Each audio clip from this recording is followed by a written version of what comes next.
Hey folks, it's Tom with Network Engineers Playground. I'm also known as the Frugal Prepper on my other YouTube channel. But I am a network engineer and I like to cover these things that I do with a lot of my side customers. So, Rocky Linux is, or I'm sorry, Red Hat Linux is kind of going away for me.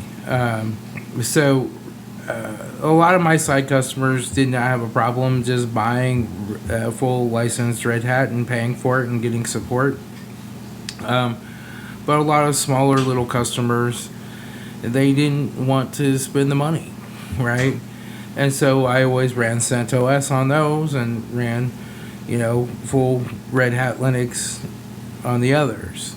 It started out way back when. I've been using Red Hat since Red Hat was a desktop operating system, right? And then they split that off and became Fedora, and Red Hat became the server operating system.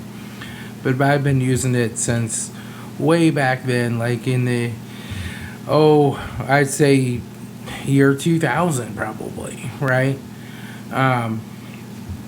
So I'm very familiar with Red Hat and how it works, and I've never been really excessively familiar with Debian-based distros, with Ubuntu's and stuff. I'm always used to doing the yum update and not the sudo apt-get updates or whatever it is, right? I can always Google it and figure it out. But what's happened is Red Hat decided to buy CentOS, and then after a while they decided that CentOS was no longer going to be a thing. They would have this CentOS, I think it's called Livestream or something, and they would basically use that as a beta testers for all their updates. So they roll their updates out to this new CentOS, and if it doesn't crash anything, then they'll roll it out to their real distros. Well, most customers have a server and they don't like going down because of some weird update. And so that wasn't an option for them. So I went to Rocky Linux, and Rocky's a great project. I really appreciate them. I've migrated, just like every single one of my CentOS servers have migrated to Rocky. It works well. But then Red Hat came out with a thing like they're not going to make the source code available anymore for other distros to use it. Now Rocky found a little workaround for that or something, and they seem to be coming out with updates and stuff so far. But I'm a little worried that one day that's going to shut down. The other thing is Rocky Linux doesn't support the old releases as long. They're always constantly updating from 8.1 to 8.2 to 8.3. I don't know which 8 point they started on, right? And Rocky 8 is going to go away sometime here in the not so long future, and then it's Rocky 9.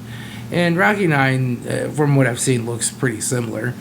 But I've just decided that I want to try to get off of this whole Red Hat Rocky Linux train and go to a more open source operating system. So what I a lot of times do is I support customers who want to have Windows computers, but they want to use a Linux server, right? And if you know about administering Windows computers in a company, in a network, a domain controller is a big part of that.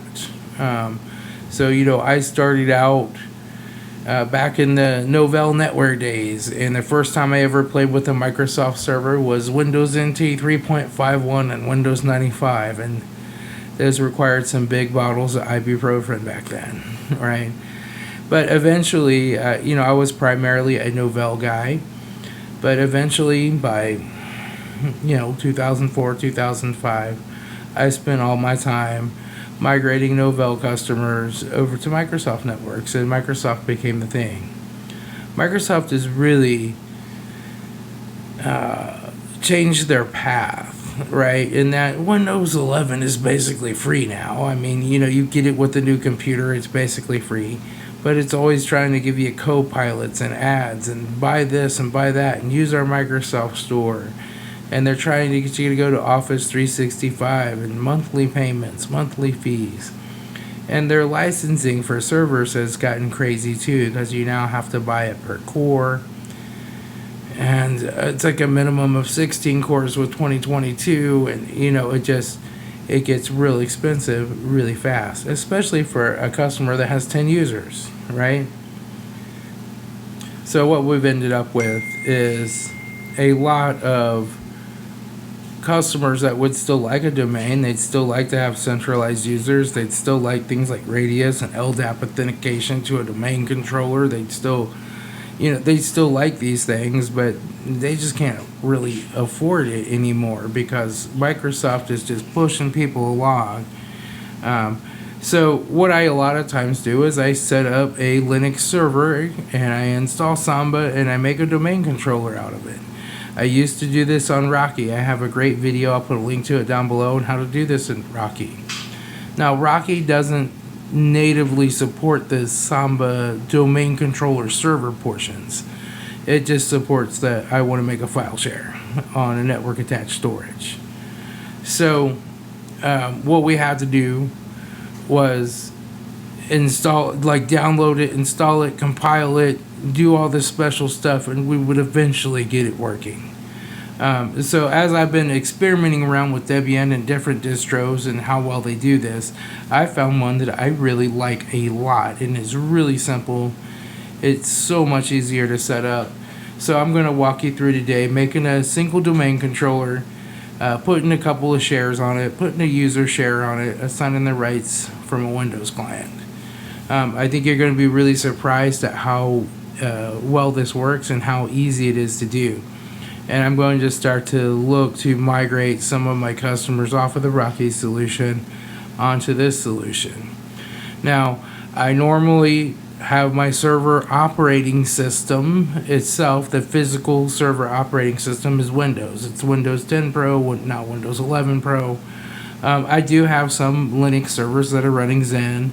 I have some Windows servers also running VirtualBox because Hyper-V is something they started charging for the licenses for in Windows Server 2022. I don't think there's going to be many free Hyper-V licenses on the desktop operating systems in the future. Microsoft's trying to charge a lot of money for that. So I'll probably move towards VirtualBox and a Windows client. But I'm going to use Hyper-V today, but this will work in VMware, it'll work in Hyper-V, it'll work in Zen, it'll work in or VirtualBox, and your favorite virtualization tool, this can run it. But I have Hyper-V installed here, so I'm just going to use that. And so I'm going to open the Hyper-V manager, and we're going to go down here. Nope. And we're going to go ahead and create a new virtual machine. All right, and we're going to call it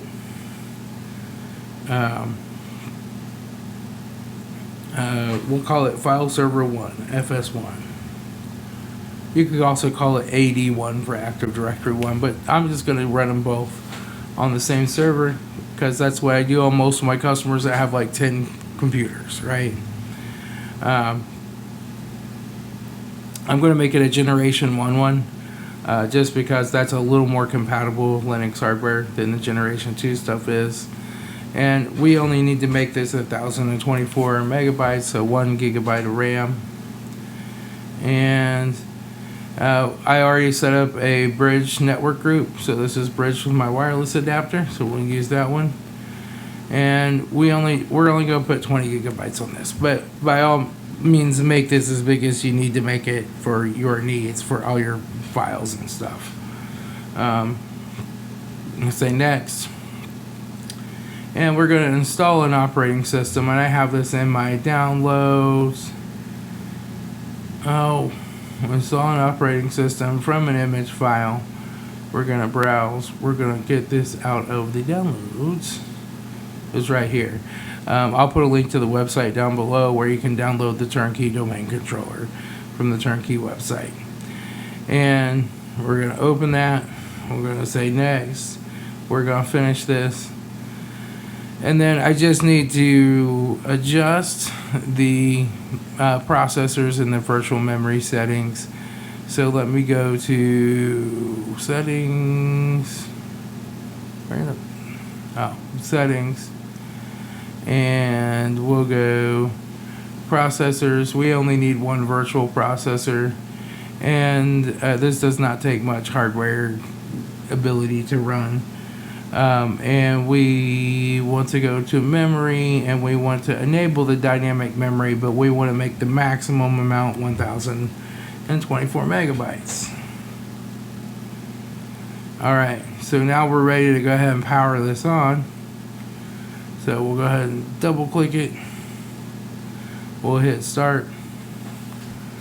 And it's going to power this machine up. It's going to boot to here. We're going to hit enter.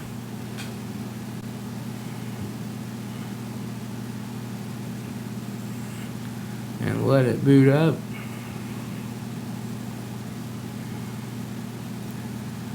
And we're just going to do a guided entire disk setup with LVM. You can do a normal or make your own partitions or whatever you want to do. I'm just going to take the defaults here because this is just a simple server. We're going to write the changes, and we're going to go with 90%. That's fine. And yes, we want to change the disks.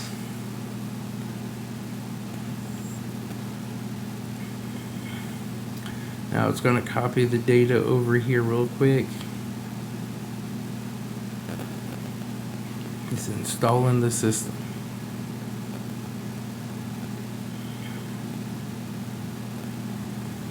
And we want to install the grub, sure. The grub is your bootloader, which is normally what you use with Linux these days.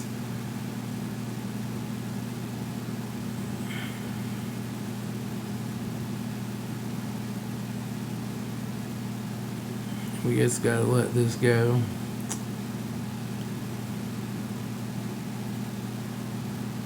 Okay, and now we just want to eject the CD, virtually eject it, and reboot the system.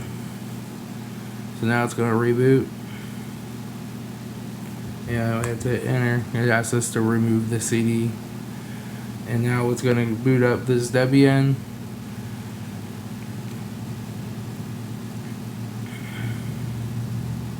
And don't worry if you see a couple things say failed there, it normally does, right? And so now we just have to set a password. I'm going to make it password 1. And I'll make it password 1 again. And this is your root password, right? And now we want to create an Active Directory system. You can join another one. If you have another domain controller, you can hit join, put in the information there, and join it. We're just going to create a new one. We're going to call it frugal.lan.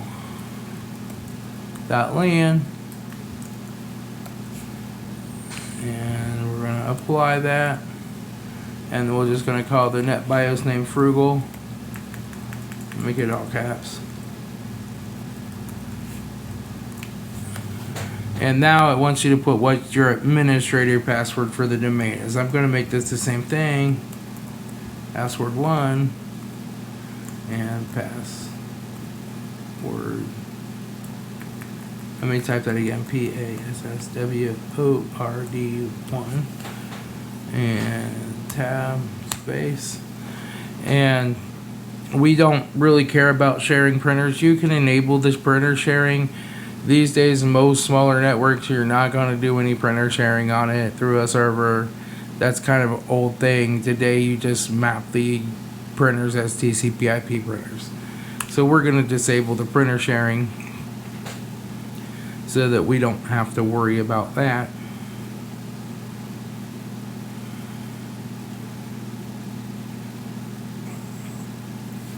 Now,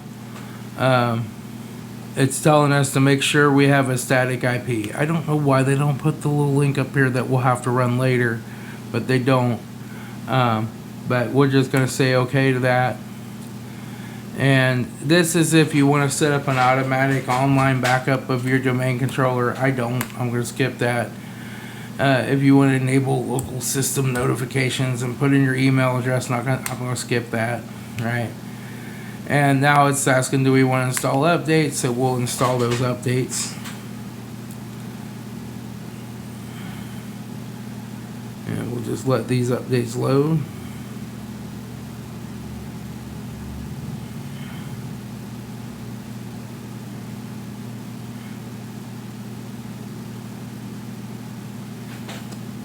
And while that's loading its updates, I'm going to go ahead and build me a Windows 10 computer here.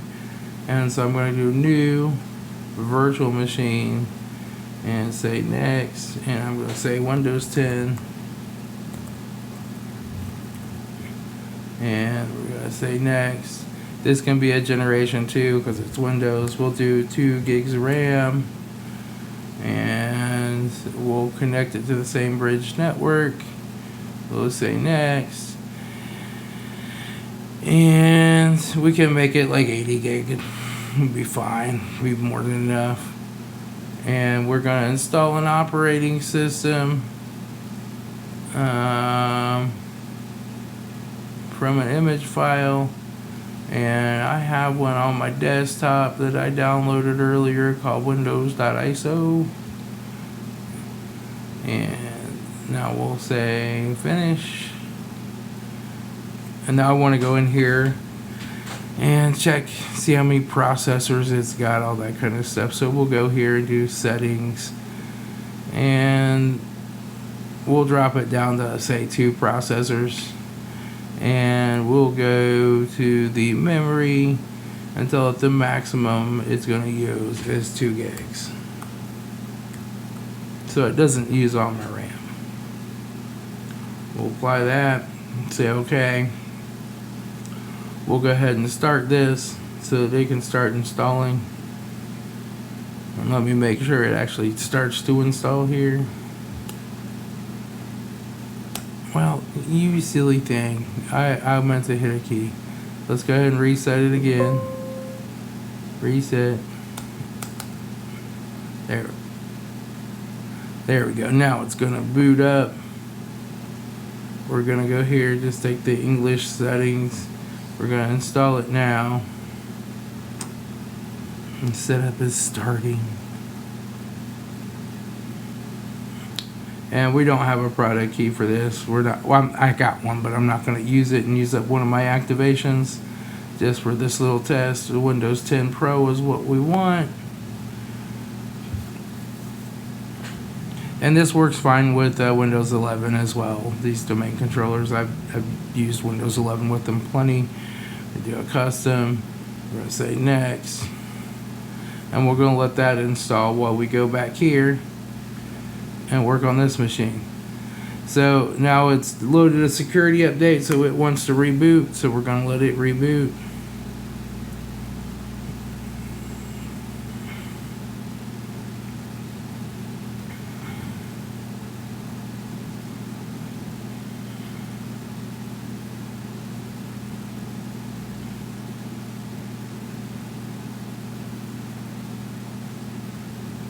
Okay, so now we're here. We see our IP address. This is assigned by my router. It's a dynamic one. I want to set a static one.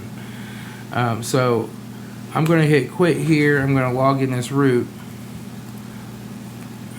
And I'm going to do PASSWRD1. And now it comes to this advanced menu.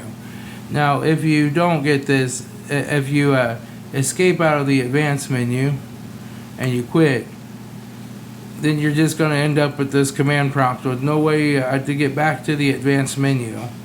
What you want to do is just Google it and say Turnkey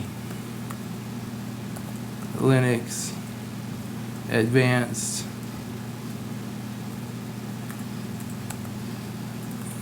If I could type menu. And and then you're going to type conf console, right? So that's how you get back to it. It runs it by default that first time you log in, but it won't run it again. So conf console, I thought it was, CONF console, and that takes you back here. So now we're going to hit enter at the advanced menu. We're going to go to networking. We're going to do a static IP. We're going to configure this one with 225, and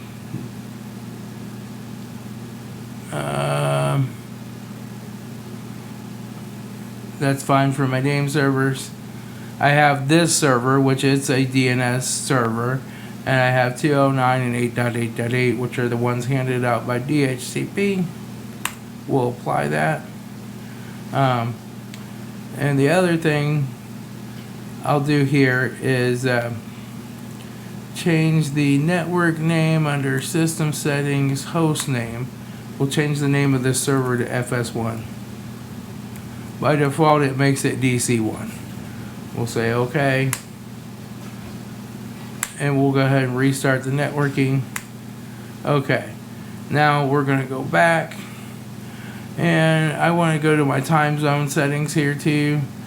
And let me find those. They're in here somewhere. No. Back.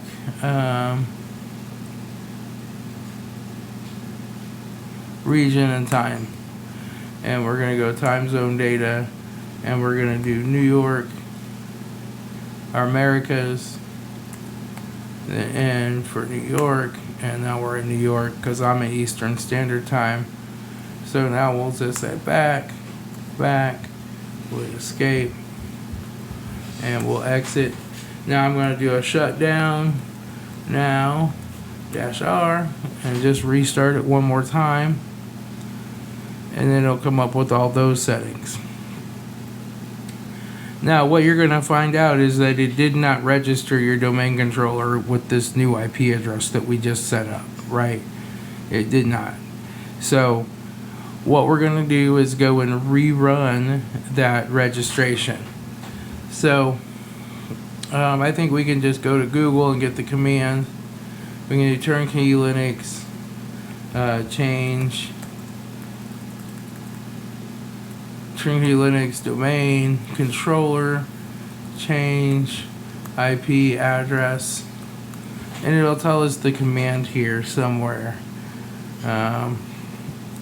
under this first Turnkey Linux thing. I believe it is right here. You want to rerun this. So move that off to the side here. We'll move this one off. Now we'll go ahead and say quit on this. We'll go ahead and log in as root. We'll put in our password again. And now I'm ready to go /user live /inithooks /bin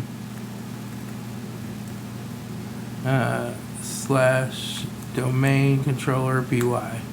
Now this is going to rerun that setup that we did the first time. So we're going to hit create for a new domain. We're going to call it frugal.lan. And we're going to call it frugal. We're going to apply. Now it's going to have us put in the password that we want again. Password 1. We don't want the printing support. We'll disable that. And now it's going to run through this whole script again and just reset this up. We'll fix all the DNS records, everything with the new IP address.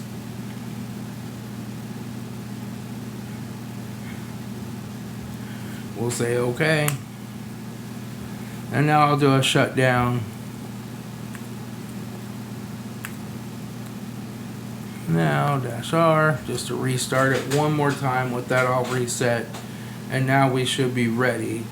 So I'll have to wait for my Windows 10 to get finished setting up here, and then I will be back and I will show you how we join this to the domain, how we install the remote management tools, create users, set up file share, set up permissions, all that kind of stuff. So I will be back here after this gets done. So I guess what I can go ahead and cover here real quick while this is finishing up, I forgot about this part, is we want to create some file shares on the Linux server, and we want them to be administrable by our Windows utilities in Samba, right? So we'll log in here as root.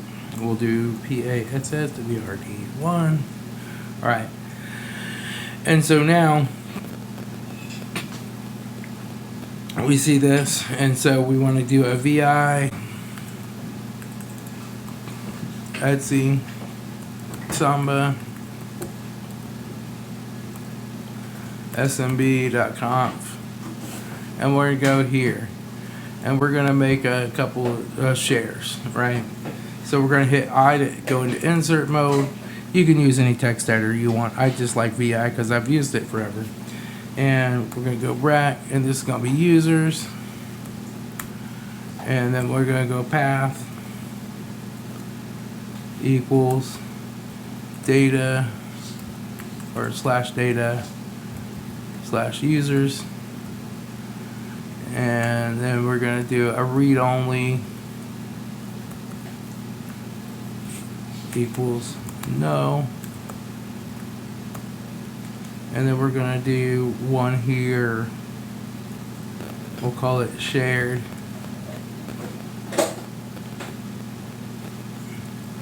and then we're going to do path equals slash data slash shared read only equals no with a capital N. Now we're going to hit escape, type a colon, do a right quit. Okay, so now we've done that. So now we have to do a system control restart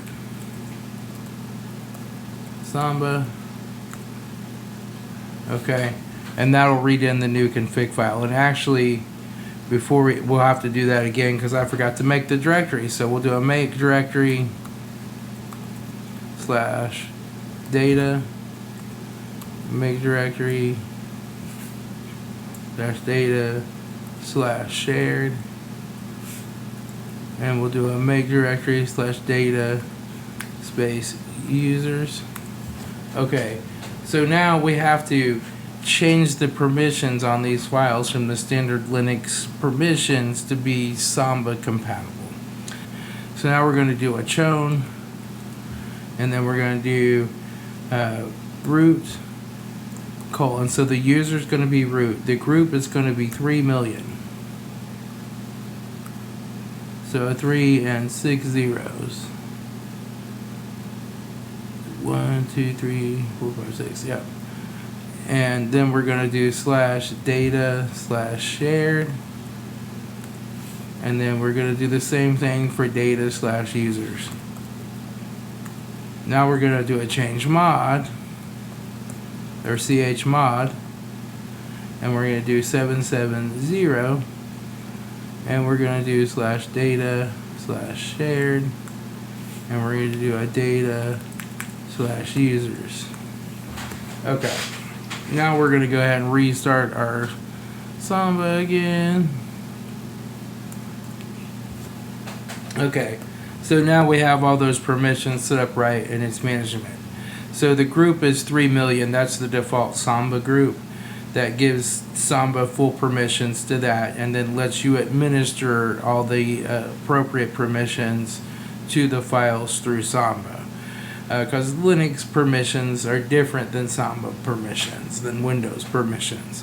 Similar, but different. And then root is the other person, and the 770 is we gave root full permissions, we gave the Samba group full permissions, and nobody else full permissions, is what that means. If you need to know more, you can do a man space change mod man space chown, and you can read more about how these permissions work in Linux, if you can. But this is really all you need to know to set it up for Windows. So let's go back here and see if my Windows is done. Yeah, it's getting there. So I'll be back when Windows 10 is finished setting up here. Okay, so Windows 10 is installed. I haven't loaded all the security updates. This is just 22H2, the latest major version of Windows they released. I'm sure it's loading some updates in the background, right? The first thing I'm going to do is this just has an IP address from my DHCP server, my router, and I want to change it to static so that I can get some of the get the DNS change. So we're going to do control panel. We're going to go here, and we're going to just do large icons. Large icons. There we go. And we're going to scroll down here. We're going to go to our network and sharing center. We're going to change our adapter settings. We're going to go properties. And now I'm just going to turn off the IPv6 because I don't need it. And I'm going to use the following. I'm going to do a 192.168.110.226. So this will just be one higher than my other one. And my router is 192.168.110.0.1. And now this is going to be the IP address of my domain controller. So 192.168. Man, if I could type 168. Man. 110.225. Okay. Now we'll make sure we can browse the web with that address. Oh, we gotta answer all the Microsoft Edge questions. Yeah, whatever. Yeah, just confirm and start browsing. Get rid of the welcome page. And let me go to www.google.com.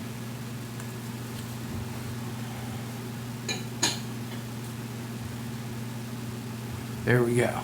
So we're on the web. All right. So now what we want to do is run a PowerShell script. So we're going to go PowerShell and Windows PowerShell. Oh, I want to open that as administrator. Let me do that. And we're going to right click it and say run as administrator. Yes. Now we have that, and I have this in my notepad. You can Google this. This is just how to add the Rsat, the remote server administration tools, with the PowerShell script. You can Google that. I'll try to put this in the description down below the video as well. And we're going to do an Add-WindowsCapability -online -name .RSAT.ActiveDirectory.DS-LDS.Tools. And we'll do a squiggly 0.1 0.0.1.0. We'll try installing it again. If this doesn't work, I might have to join it to the domain first. But this looks like it's taking a little longer, so I think this one's going to work.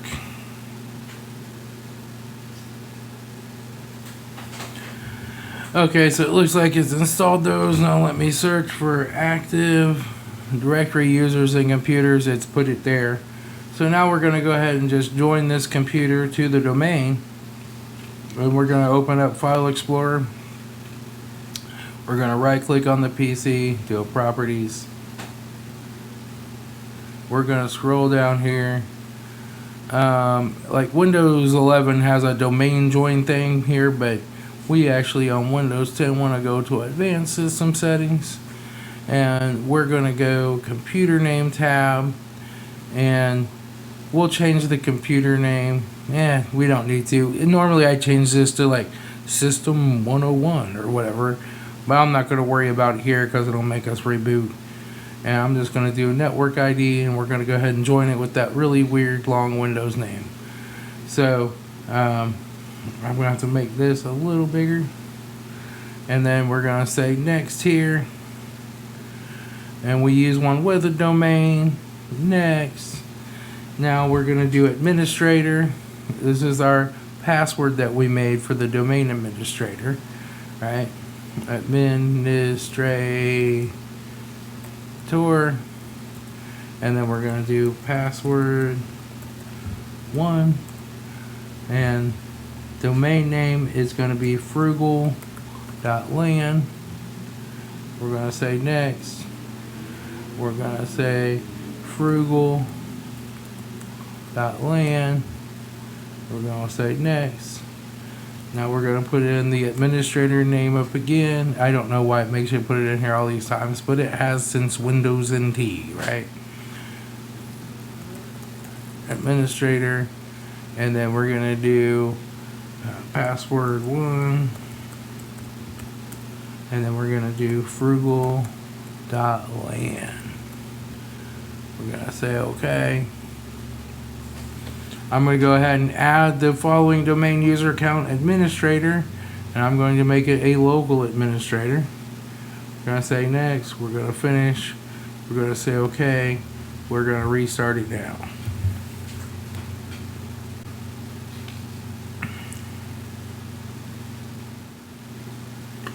Okay, now I'm going to go ahead and log in as my frugal administrator. Since I have a local account named administrator, if I type administrator in here by itself, a lot of times it won't keep administrator.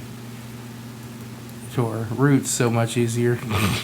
It changes it to the local computer name, so you have to put frugal, your domain name, and a backslash. Just your NetBIOS domain name's fine there, and then you can put .lan or whatever it is, but you don't have to. And so now we'll do password 1, and now it's going to set up my domain account on the computer. So now we're in here as domain administrator. We're going to search for the Active Directory. We have it here. We're going to go right click. We're going to open this file location, and then we're going to take this and make a shortcut to the desktop. Oh, I didn't want to do that. I want to move it back there. And then I want to right click and drag it. No. Let me put it back here. It's sometimes kind of hard to right click on this computer. There we go. Great shortcut here. Okay. And so now we can launch that.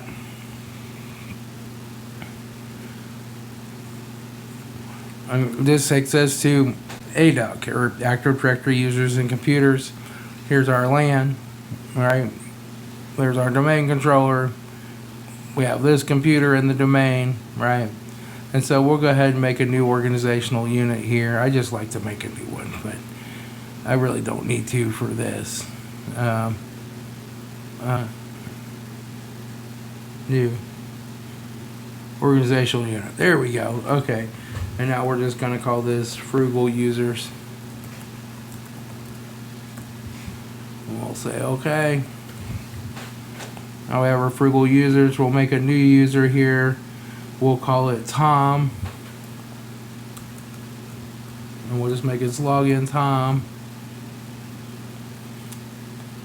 And we'll give it the same password. We'll tell it the user does not have to change the password, and their password never expires. Help if I type the password in there twice, right?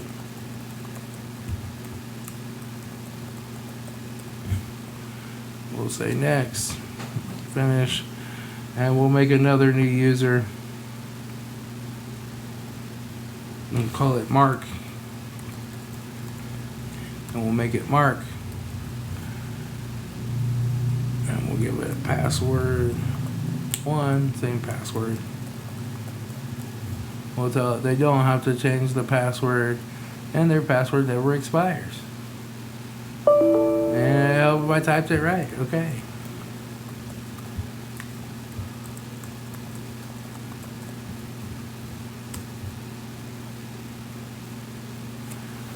Okay, so now I want to go into these users and I just want to change a few things on them. And so I'm going to go to the profile tab and we're going to go ahead and map a home directory. We'll make it U for users, and we'll make it go to //fs1 /users. That's the share we created, right?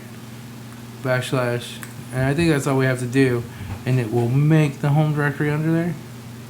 And we'll put a login script in here. We'll just make a bat login script. Most of the time these days you do PowerShell login scripts, and you can just see if they're a member of this group, map this drive or whatever. I'm just gonna do one. I'm not gonna do a bat too. Old Windows 2000 days. The shared folder exists. Oh, okay. So we do have to put a mark there. Or this is Tom. Okay. So we're gonna say okay. And now we're going to make one for Mark. We're going to do the same thing. Profile. Go on to bat. I think I made it log on, not log in. I'll have to check the other one. Users. //fs1 /users /Mark. And we'll say okay. Let's see if I made this one log on or log in. I made that one log in. So let me make it this one log in.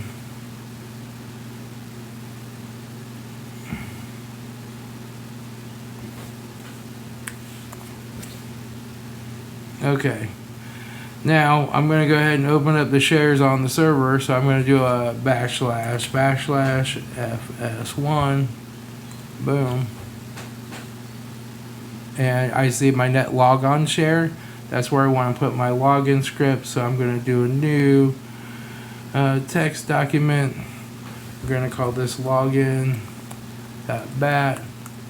We're going to edit that. We're going to put a net use s colon / fs1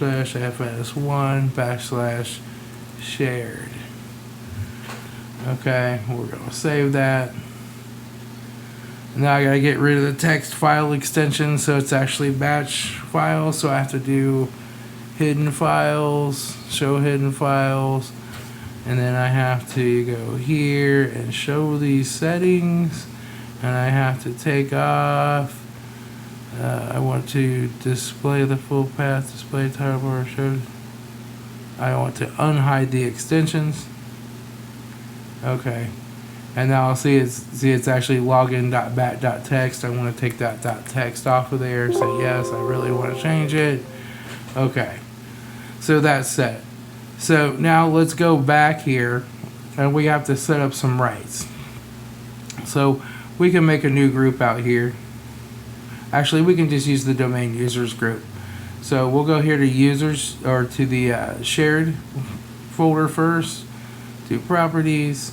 We'll do security, and we'll do advanced, and then I'm going to disable the inheritance. I can't really disable the inheritance, so I want to remove all of this stuff here, and I'll just leave the administrator and administrators. You can put domain admins or whatever you want in there. I'm just going to leave it as administrator. It says a simple network. And I'm going to select a principal here. I'm going to do domain users. I'm going to check the name, and we'll say okay. I'm going to give it everything but full control. Let me make this full screen. And now we're going to say okay. And we're going to say okay. We're going to set those permissions. So now I want to go to users. This is going to be a little different Really, I should have made the users folder a folder underneath of the user share, and I wouldn't have to do all this disable inheritance on each user. Then I could just disable the inheritance on the first folder, but it's only 2 users. That's file permission stuff. It's not really, I'm not focusing on that in this video. So now we're going to disable the inheritance. We're going to, we're going to go to Mark. Alright, click properties on him. We're going to do security. We're going to do advanced. Now we're going to disable the inheritance there. We're going to remove all the inherited permissions. And it's going to allow administrators and Mark. I'll go ahead and add administrator here too.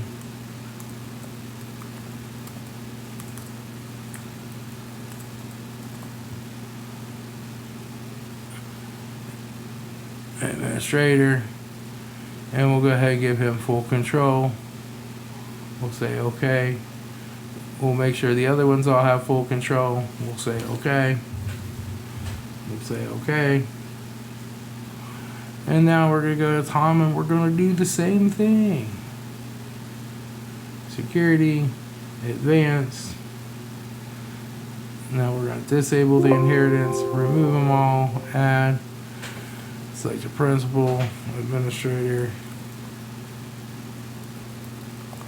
I wouldn't really need to add the administrator for what I'm doing here, but this is handy if somebody ever removes the administrator from the administrators group. You can still get to your files.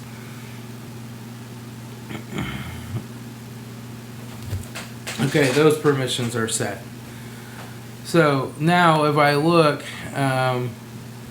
under here I do security, I do advanced. That's not right. Oh, I'm on the user share. Duh. I want to look at Tom, right? I want to go to properties, and I want to go to security, advanced. Now we'll see Tom has full control, but Mark does not. So Mark should not be able to see Tom's directory, and Tom should not be able to see Mark's directory. But they can both see the shared directory. It should map the shared directory with the login script, and it should map these to the U drive based on their profile tab settings for their home directory. Say okay. We'll close this, and we can close this, and now we can log out. We'll do a sign out, and we'll sign in as Tom first. So we'll do Tom, we'll do password 1. It'll have to make a new account for me, so it's going to take it a minute here. A new profile on the computer. You know, here's what I expected to do before the hi. We're getting everything ready for you.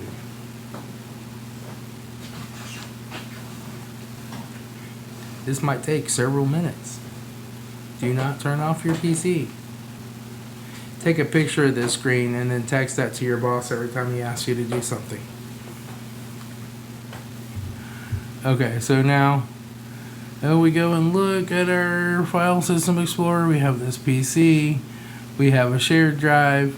We can make a new text document there or something. Yep, we can delete the text document. Yep. We have full rights there. Now we'll go here, back to this PC, and I don't see my user drive. Okay, let me go / fs1 / here, and we'll go to users, and I don't have rights to the root of that folder, so we have to give domain rights to the root of that folder. So let me log out and log back in as administrator.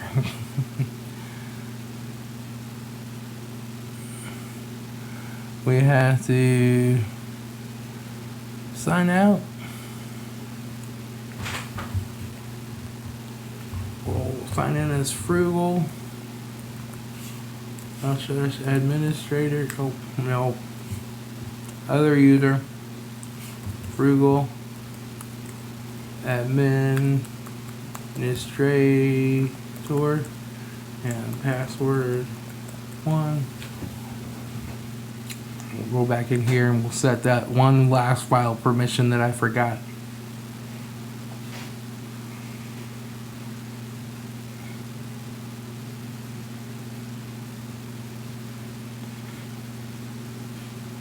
Okay, now we're going to go here.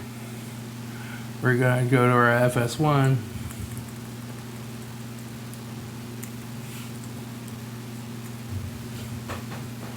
We're going to go to our user share. We're going to right click on that. We're going to do our properties. We're going to do a security. We're going to do advanced. And now we want to add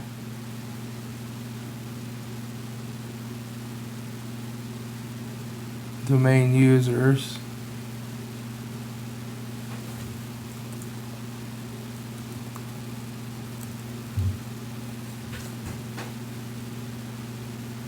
And we want to give them the ability to read lists and read. And so we're going to say okay to that. We're going to say okay to that. Say yes. And I'm going to go back here and just take out this one. Take out this one. Take out the everyone. There we go.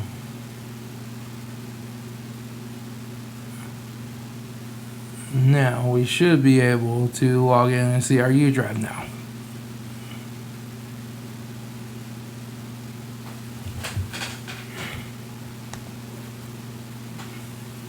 We'll go other user, Tom.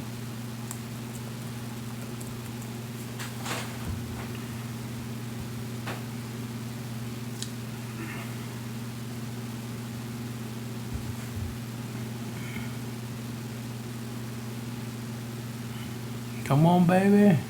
There we go. We have a U drive. And now we can see it. We can make a new file in here, or a folder, we'll say, and then we'll delete that. Delete that folder. I have no idea what this is that just opened. We're going to close that. Okay. And so now we want to see, can we see marks? So if we go //fs1 /users, we can see that Mark has a folder, but it should not let us into it. It gives us no permissions to it. So the reason you want to give full control to the users themselves is because they do have the ability to share files in their directory, right?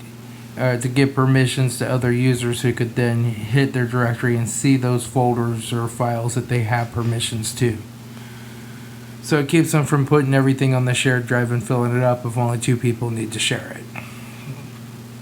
That's kind of a user training issue.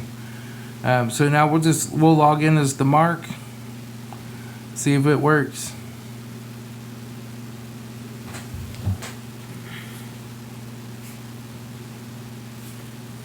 Here, other users, Mark, and now we'll do password 1.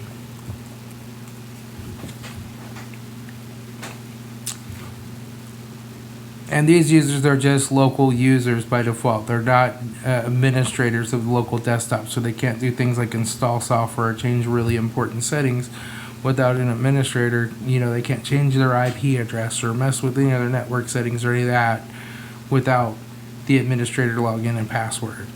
That's one of the advantages of a domain, is it helps to kind of keep people from installing viruses, hopefully. It's not full safe, but it's kind of a first line of defense. Right. So we'll let this get its way. It's going to take several minutes. I only have 2 gigs of RAM assigned to this computer. I'm surprised it's running as fast as it is. Okay. And so now we'll go here. We'll go to this PC.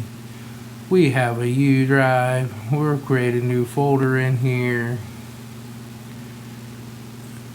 And we can make the new folder. We can delete the new folder. And then we'll go back to this PC and we'll see about the shared drive. And we can make a new folder in here. Boom. We can delete the new folder. Alright, so there we go. We have it. That's how you set up a network with a local file server. That's very simple. It's not always advertising, trying to get you to buy this, trying to get you to use cloud storage, trying to get you to do all this other crazy stuff. Because the cloud's sometimes nice. It's sometimes necessary, but I try to avoid the cloud, because especially things like Microsoft Cloud, because every hacker everywhere in the world knows there's millions of users on the Microsoft Cloud, and they're going to dedicate 100% of their time to hacking that, right? And trying to get access to it so that they can work on stealing your information and stealing your money. And you're just better off if you keep your own file servers internal. And this is a way you can set up a little quick Windows file server that's not Windows, it's Linux. It's all running on this little 1 gig computer right here, right? It's all running there. I can go ahead and exit the login, and it'll bring up a screen again, and it just runs. Now, the other things that I do on this is I set up rsync as a backup. So I rsync all those main folders off. And so the first time I might rsync them to an external drive. I might rsync them to another server that they have. I may rsync them to one of my servers. And then I set up rsync to do SSH. And then I set up the SSH with public and private SSH keys that are 4096 bit, so that there's no way they can get that. And then it just runs on a cron tab script every night, and it syncs their files. Then I can do a copy of that file, that whole folder, with symbolic links, right? And then the symbolic link directory, so backup 1 is the one they rsync their files to every day. Backup 2 is a symbolic link to backup 1, right? It's all symbolic links. But if one of those symbolic links breaks the next day when it updates backup 1, guess what it does? It writes the file previous to the change. It writes that file to the symbolic link folder, and then it updates the one in backup 1. So backup 2 now has the old file, and everything else is still symbolic links that didn't change. And the new file is updated in backup 1. So you can keep literally a year's worth of backups on the server, and it takes almost no disk space. And it just runs every single night and updates those files. Now, that's not going to grab your Windows file permissions. That's all Linux based, right? But you can back up your domain controller, on most smaller networks that are less than 100 users, resetting the file permissions is not a hard thing to do, especially if you just take notes the first time you set it up, what all the permissions are. Going through the user directories is going to take the longest, but everything else is pretty simple stuff. So I don't worry too much about that. And it's really good. It keeps the backups. It keeps things encrypted. You can back them up to a remote server, and you can actually build a Lux encrypted volume on that remote server, so that if somebody does unplug it and take the server, they're never getting into that data without the encryption key, right? So there's all kinds of really neat things that Linux does like that on the back end to really manage your network. And it's all 100% free. All free, right? And it works really well. And you can still use your Windows workstations, because, Windows, it might not be everybody's cup of tea. Some people like Linux, some people like Mac. But everybody who works in an office or works in a business has at least some experience using Windows, right? And so Windows is really effective from a training standpoint of new users and having to train them. If they already know how Windows works, you're not trying to teach them that, and you can move on to other things. So a lot of companies really do like Windows.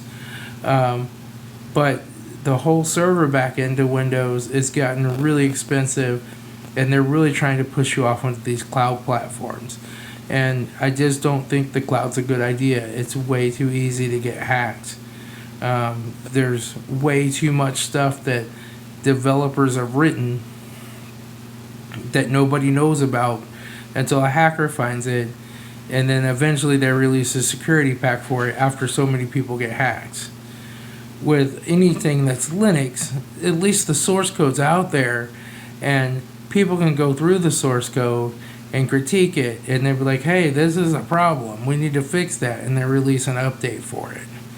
I think that is more secure than let's not tell anybody about that hidden problem until a hacker finds it, right? You know, I think Microsoft has gotten better. They've gotten more secure. They're doing things more securely, but there's still just a whole lot of problems that are discovered all the time in Microsoft. And you have millions of hackers hammering away at their cloud stuff all day long trying to find a bug to get in and hack someone's data. So that's all I got for now. I'll talk to y'all later. This is Tom with Network Engineers Playground, or Tom Your Frugal Prepper. I'll talk to you later.